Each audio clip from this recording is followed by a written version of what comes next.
Today I'm really excited because I'm just about to have a chat with a very special guest on the blog today. The guest is an expert in canal restoration, and as you may know, canals are historically man-made, and as boaters we feel really privileged to live on the canal system. This is a map of the UK canal network. Historically, canals were created for the transportation of goods. In today's video, we will focus on the Wendover Arm, which is here on the map. So now it's finally time to meet our guest. Let's go inside and meet Clive Johnson.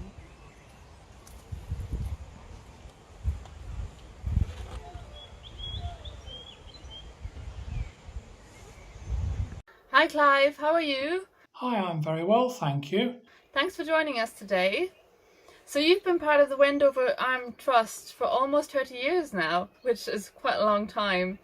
So can you tell us a bit more about yourself and a bit about what has been the most rewarding moment being part of the Wendover Arm Trust?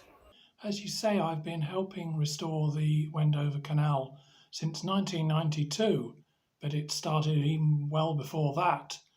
I grew up with my parents helping restore the Stratford Canal and began to help a little with that. And then when I was at university, I ran the Canal Society there, where we helped restore the Cotswold Canal, and subsequently I went to the Basingstoke Canal. When I moved into this area, I found out about the Wendover Canal and have been helping ever since. My most rewarding moments are probably seeing completion of various sections of canal that I've worked on, once derelict and nobody could get to them, and now they're open and fully restored for all. We really enjoyed navigating along the Wendover Arm Canal, the bit that has been restored. What do you feel are the other benefits that the restoration brings? Perhaps the most important benefit to the biggest number of people can be summed up as wellness. We've reopened what could be called a linear park, which is of course the canal itself and the towpath alongside it. And that's something that's been owned by you and me since it was nationalised in 1948, but people couldn't get to it because it was overgrown. Which brings us on to the second point, which is biodiversity.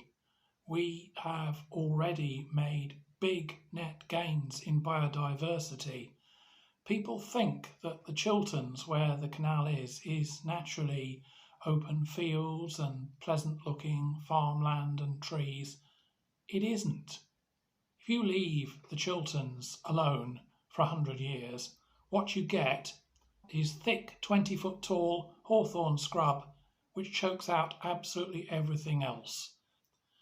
Last but by no means least, one of the key points of the Wendover Arm Canal is that it takes a water supply from Wendover and delivers it 6 3/4 miles to the main line of the Grand Union Canal at the Tring Summit, which keeps the whole Grand Union Canal at Southern End in water.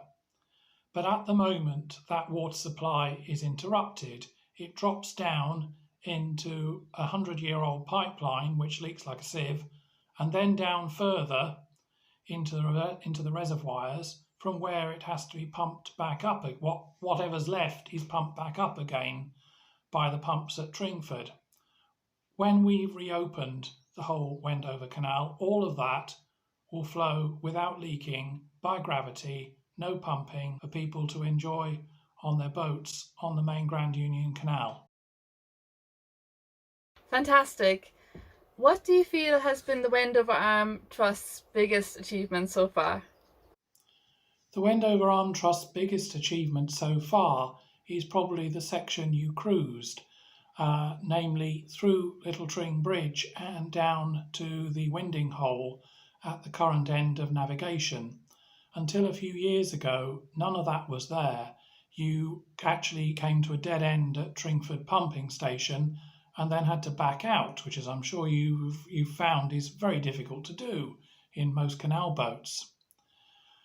The Little Tring Bridge looks as though it's always been there, but actually it hasn't. It's less than 20 years old, and I think that was very successful. It won us a number of rewards. On the flip side, what do you think are the biggest challenges the Trust is facing nowadays? We have two big challenges remaining. The first is the section of canal immediately beyond where you navigated was filled 100 years ago with domestic rubbish by Tring Council with the canal company's permission. And it was only domestic rubbish at the time.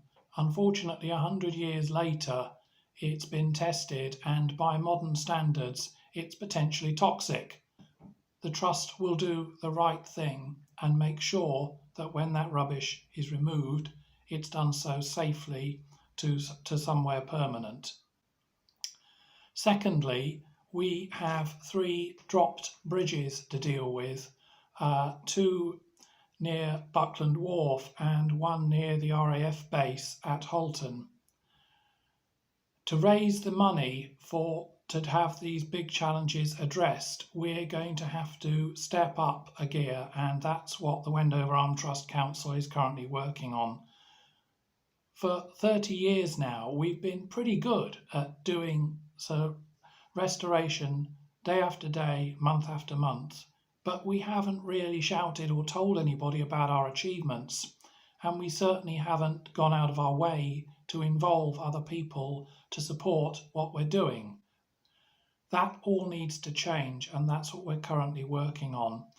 How can people get involved to support the valuable work the Trust is doing?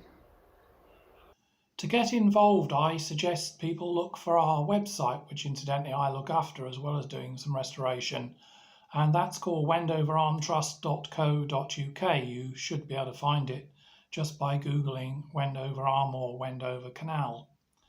We're always looking for restoration volunteers, and the website will tell you who to contact about that. I'm really looking forward to getting going again on the restoration as soon as we can, because like everybody else, we've had to stop for the moment.